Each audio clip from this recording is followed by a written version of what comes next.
This magnificent icon, situated amidst the maritime activity of Old Portsmouth, suffered a long gestation period and a very difficult birth.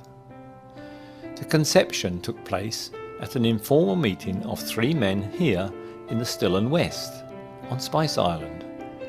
The idea? To build a people magnet. The aim?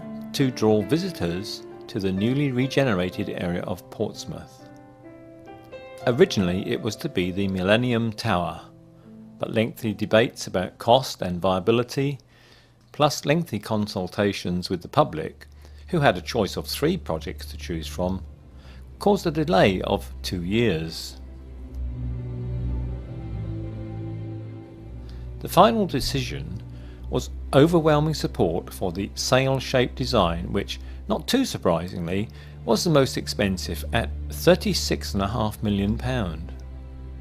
But this design would provide a defining landmark for miles around and provide a magnificent crown to the gateway to Portsmouth Harbour.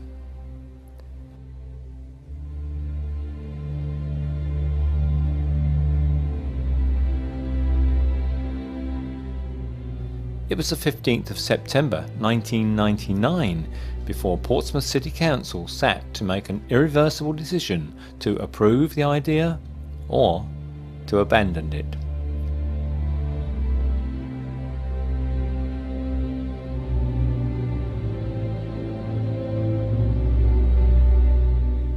After many false dawns, work finally started in November 2001.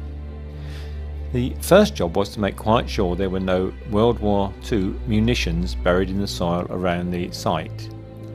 Once cleared, the construction work could commence. 84 enormous concrete piles were driven into the seabed, the longest a staggering 160 feet long. By March 2002, the concrete raft to support the 20,000-ton tower was complete. Work could now start on the 2 almost vertical legs. A specialist company from Holland was engaged for this work.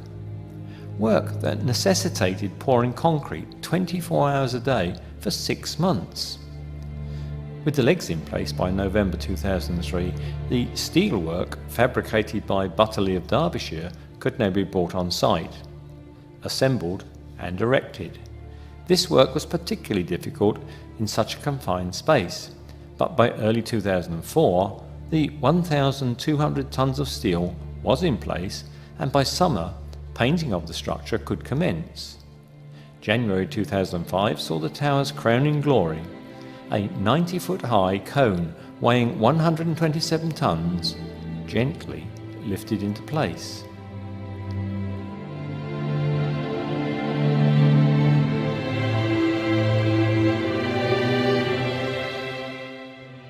After a 10-year wait, the tower now stood proudly in all its glory, at 557 feet. During February 2005, the observation decks were fitted out with a 2-inch thick glass, crafted in Austria. This is supported by special brackets and fins made of stainless steel. These viewing decks provide visitors with magnificent views for 23 miles on a clear day, and they can, if they wish, walk on the glass panel with views right down to the sea below. The structure is fitted with an external glass lift, designed and built by an Italian company. But the least said about this feature, the better.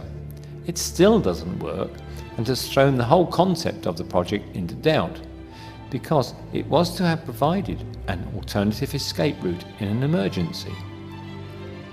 Despite the problems with the glass lift, the tower opened in October 2005.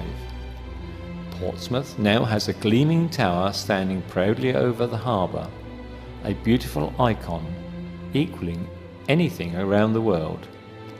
The years of delays, rows, and financial headaches are already a distant memory. Those who supported this brave and visionary project are doubtless very proud to have done so.